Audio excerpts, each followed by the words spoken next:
Hello, everyone, and welcome. I'm Gilda Evans, bringing you the Autism Resource Podcast. This podcast and the ARP website are your one stop knowledge and resource space for autism and much more. I'm very happy to have Molly Morris join me as my guest today. As a leader in self directed services policy and implementation, Molly brings over a decade of experience working with states, participants, and provider organizations to enhance and expand self direction programs nationwide. Through her work, she has shaped policy initiatives, developed critical resources, and built partnerships that advance self determination for individuals with disabilities and serious mental illness. Molly is a co-founder at the Self-Direction Center. Welcome, Molly. Thanks for taking the time to join me today and discuss the work you do. Oh, thank you so much for having me. It's a pleasure. I can't wait for our conversation. Let's get started. All right. So, for anyone who might be new to this concept, what exactly is self-direction and how has it changed the way people receive care and support services? Sure. So, self-direction is really a way of receiving disability services where you become the boss of your own care instead of working through a traditional agency where that agency is holding the control and making the choices. So, in self-direction, the person with a disability, whether that's autism or another disability, really takes that control, or they can appoint a representative who might be a parent or a sibling or someone trusted to take that role of authority in the program. Now, most self direction programs give people who self direct what's called employer authority. So you actually become the legal employer of the people who provide care to you, and you can hire who you want. This often means hiring family members, trusted friends, people you trust in the community, or someone that you recruit and find that you really connect with. You also have control over your schedule because you're the boss, right? So, really getting support when you need it, not necessarily during a traditional 9 to 5 schedule. Some self-direction programs also give people budget authority. And that's where you also get to set the rate of pay for the people that you employ. That's usually within a set allowable range. And often you're able to use any extra funds in your budget to purchase goods and services that really support your independence. So this can be purchases that will really depend on the person, your individual goals and needs. This could be a laptop if you're trying to get a job, a microwave if you need some help with cooking, or a bike if you want to get into the community more easily. Self-direction is really primarily funded through Medicaid, as well as the Veterans Health Administration has a program as well. And 1915C waivers in Medicaid are the most common vehicle for self-direction. And that's one way where you often have, there's an agency option through Medicaid, or you can select self-direction. I do think it's important to note that self-direction can go by many different names depending on what state you live in. So it's important to pay attention. In some states, it's called consumer direction, participant direction, self-determination. The key is really to be looking for a program where you can hire your own workers or manage your own budget, and folks at the state will really understand what that means. And in terms of how it changes the way people receive care, it really just gives you the opportunity to take on more responsibility in order to have more control over your care. So people tend to really enjoy being able to work with trusted people they've chosen, really hiring people who get you or really understand your unique needs, being able to hire family members where it makes sense, and just in general, really having a program that fits your unique needs.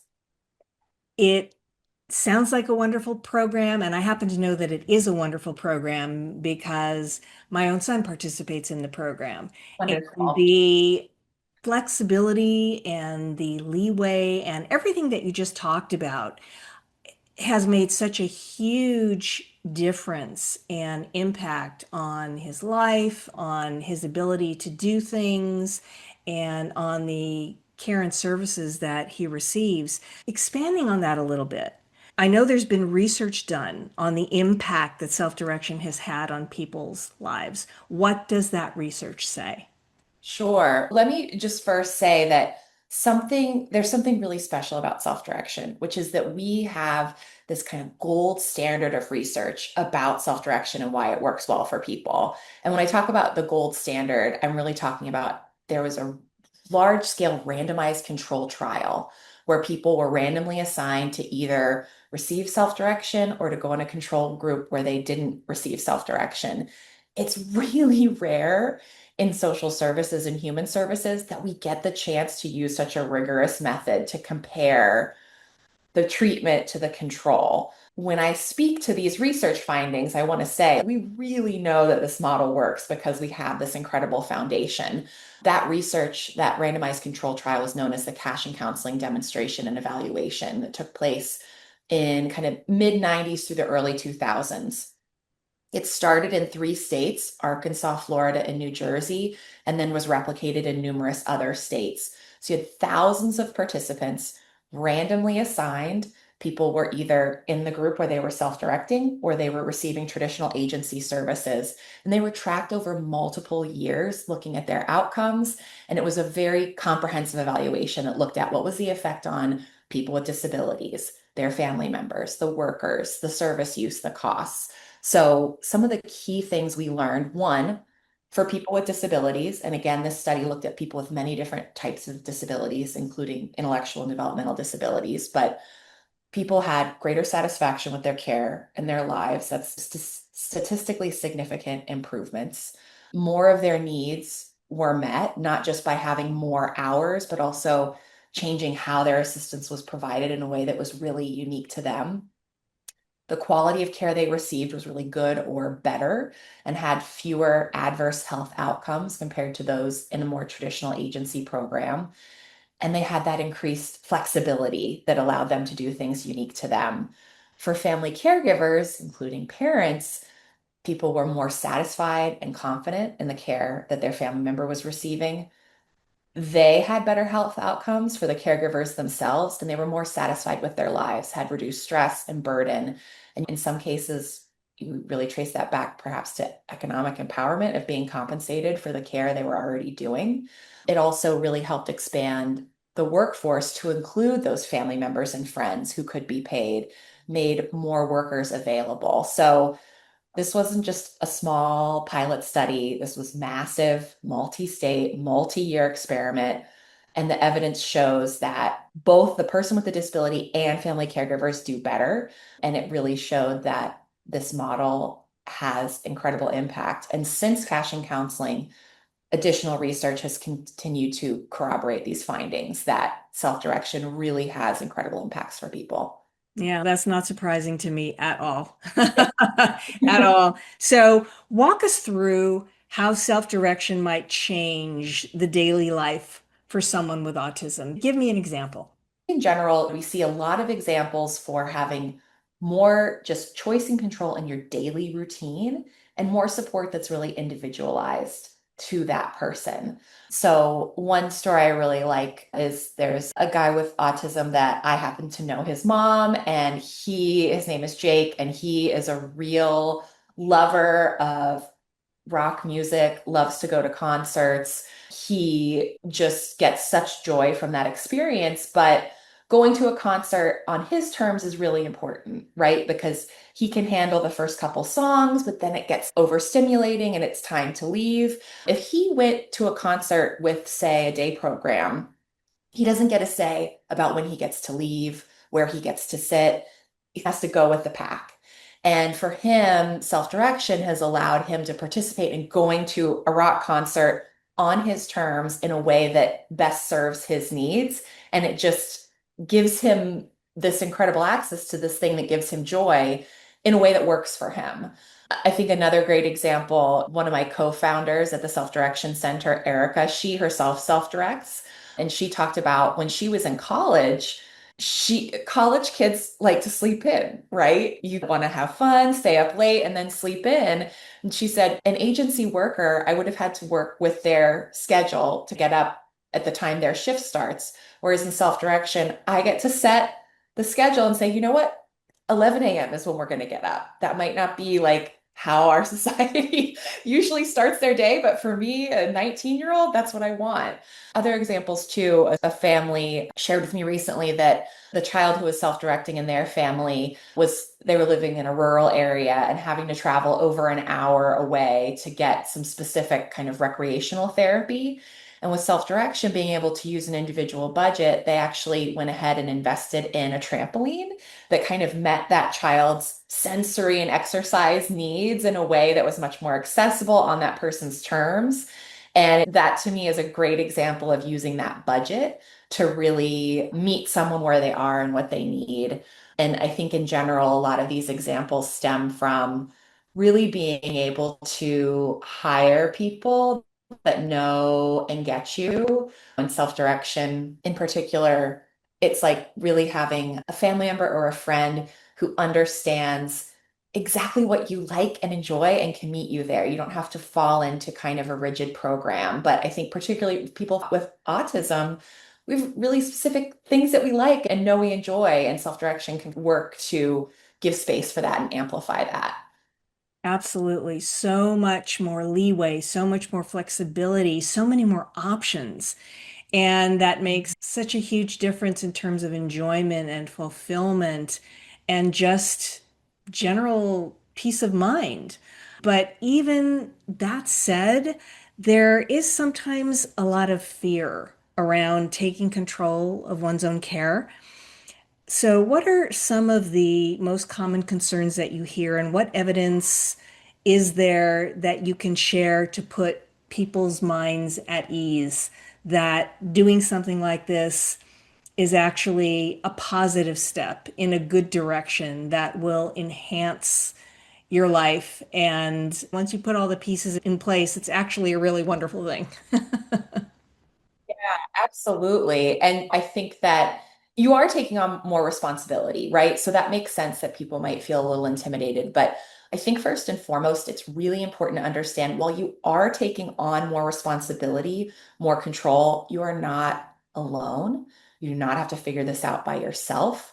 Self-direction programs are designed with built-in support systems to help you succeed.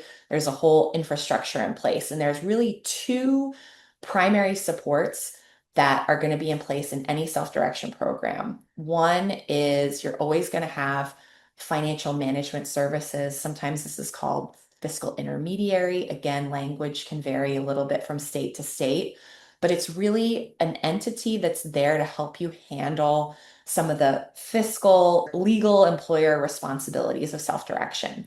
So your financial management services, or sometimes called an FMS, will process all the payroll for your workers. So they're going to calculate the wages, the taxes, the workers' compensation. None of us know how to do this stuff. I certainly do. Nor do we want to. You have to be a person to enjoy doing that. The FMS helps you with all of that. They cut the paychecks, they make sure your worker gets paid. You don't have to directly handle the money, aside from if you have budget authority where you're making choices about how much the wage is. They also file all the tax paperwork. So the W-2s, anything the IRS requires, they are handling that responsibility. They also track your budget, monitor your spending, help make sure you're staying within your allocation. And they handle other kind of worker documentation, background checks, I-9 forms, all that employer paperwork. They really make sure that you're meeting all the federal and state IRS and labor law requirements. You still get to decide who to hire, when they work, but the FMS is there for all that complicated financial and legal stuff. So you get to have that control without the headache, basically. And these FMSs are great at what they do. Many of them do this in many different programs across the country, so they're a great resource. The second built-in support system is every self-direction program has somebody who's in a role of providing you with information and assistance. You may have heard this is a support broker, a support coordinator. Sometimes this is your case manager, but there's someone in the program who's there to really be what's intended to be your personal coach and your guide. So you're in control, but it's someone who's there to teach you how to do this, training on how to be an employer. If you're doing this for the first time, getting some support of someone to walk you through how to recruit a worker, how to interview someone, how to hire someone, helping you think through the process of writing a job description and getting advice on where you might advertise for your position. People who are in this information and assistance role work with a lot of other people who self-direct and know what's worked well in your community and can give you a lot of advice and tips. They're also there to really help you with your budget planning, thinking about how many hours can I really afford to hire someone? What level of pay can I afford? And also just being someone there to problem solve with you. If issues come up, with your worker, for instance, you need to have difficult conversations. There's someone you can work with behind the scenes to think things through before you take action and are just that ongoing, really like an experienced friend who's done this before who can walk you through each step. You're still in charge, but they're there to help you. So I think having those supports makes such a big difference. I think some other common concerns is just that, oh gosh, I'm going to be in charge. I have to manage a budget. What's this going to look like? Again, I think you have the FMS, you have information and assistance to support you. And another thing to know is just that there are over 1.5 million people across the country who self-direct, and nobody's born knowing how to do this. People figure it out. You're not alone in terms of the support you receive, but also there are a lot of other families and people you can turn to who've done this before. I think sometimes people also have concerns about finding people to hire. And we know in this country, this is a real challenge. There's a real direct care workforce crisis and challenge. I think one great thing about self-direction is, as I said before, it actually really does expand the number of possible people you could hire. I think their agencies hire wonderful people, but also you as somebody in the community might know people that wouldn't apply to work at an agency. You can really think creatively about how to engage different people. I already talked about my co-founder, Erica. She talks about going to restaurants and really noticing when there's a waitress who just really gets her and what she needs. She'll slip them her card and say, I've got a job that you might be interested in. You seem to really connect with me. And they're just ways to be creative and engage the world around you, and a lot of opportunities to, I think, get that support in more ways than you would through an agency. And I think sometimes people are also scared about taking on that responsibility around what if I make a mistake? What if I do the wrong thing? And these programs are built to allow you to learn and to grow, and it's okay to make mistakes. There's extensive training to help you get started. Again, you have these support systems, but we always say that anyone can self-direct as long as they have the right support. So it's certainly worth giving it a try and just learning and knowing there are people there to help you give it a shot. Yeah, I know when I started the journey with my son, I didn't know anything, but in California, where I'm located, as you said, financial management services. Here in California, we have the regional center system that has case managers that support and provide a certain amount of guidance and assistance. And there are also independent advocates out there who can engage and utilize their services. And there are tons of support groups online. Oh my gosh, tons and tons. So, with that combined effort, I agree. It's set the fears aside and make that step forward and give it a try. And so far, I haven't encountered anyone who's done it who has regretted it. So let's say someone is interested in exploring self-direction. What is the first step they should take? One thing that's really important, as I mentioned earlier, most of these programs are funded through Medicaid. And unfortunately, depending on the state you're in, some of these programs have long waiting lists. So it's really essential, one, to determine, do I qualify for Medicaid? Going through the follow-up steps to get signed up and enrolled in Medicaid and get on the waiting list for waiver programs.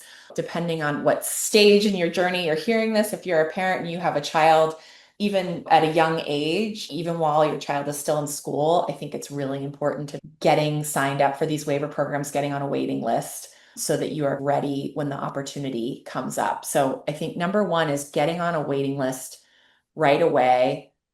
Also educating yourself about how the program works. There are so many resources out there. There are a lot of Facebook groups where people are talking about their experiences with self-direction. I think it's great to join one and share that you're interested. Many states have different kind of information sessions. I'm also joining you from my seat at the Self-Direction Center, and we have a lot of great resources about how to get connected with self-direction as well. Our website is selfdirectioncenter.org. And if you go there and you sign up for our mailing list, we send regular newsletters about what's going on with self-direction. And also, if you email us at hello@selfdirectioncenter.org, if you have specific questions about how to get signed up within your state, we're more than happy to be in touch and send you the resources that we're aware of.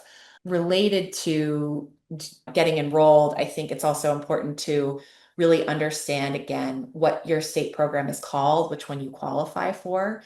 And that's something that can be a little confusing to navigate. So that's another area where if we can ever be a support with Self-Direction Center, we're glad to help you figure out what is even the name of the program where I'm trying to get involved. I think it's also really helpful to talk to other people who self-direct, and depending on where you live and what program you're in, there are usually disability organizations who can connect you with people who are currently self-directing to share about their experiences and learn from their experiences. And I would say if you're interested, take that first step to just reach out and find out what you're eligible for, get yourself on a waiting list and go ahead and look to get started. And again, if you need a resource, my organization is glad to provide that support. At this point, is there anything I haven't asked or haven't mentioned you want to make sure our listeners are aware of? Any important takeaways that you want to make sure they keep in their minds as a result of our conversation? The only takeaway I would have is to have an open mind to give it a try. If this sounds like something that could be meaningful in your life, go ahead and strike out and give it a try. It's worked well for a lot of people, and I think it can have an impact for those who are thinking about it for the first time. Thank you so much, Molly, for your time and for sharing your story with us today. Oh, thank you so much for having me. It's been such a joy. If you like what you hear, please subscribe to the podcast. You can find it on Apple iTunes, Amazon Music, Spotify, and other popular platforms. Don't forget to follow us on Facebook and Instagram. And if you would like more information on this topic or anything else we've covered on the Autism Resource Podcast, visit us online at autismresourceproject.org/podcast. If you have a topic you'd like us to cover in the future, contact us through the website or comment on any of our social media channels. And be sure to check out our growing website often, since we are continually adding useful information and resources. I want to thank our listeners for spending part of their day with us. This is the Autism Resource Podcast, and I'm Gilda Evans, reminding you to take care of yourself and that special person in your life.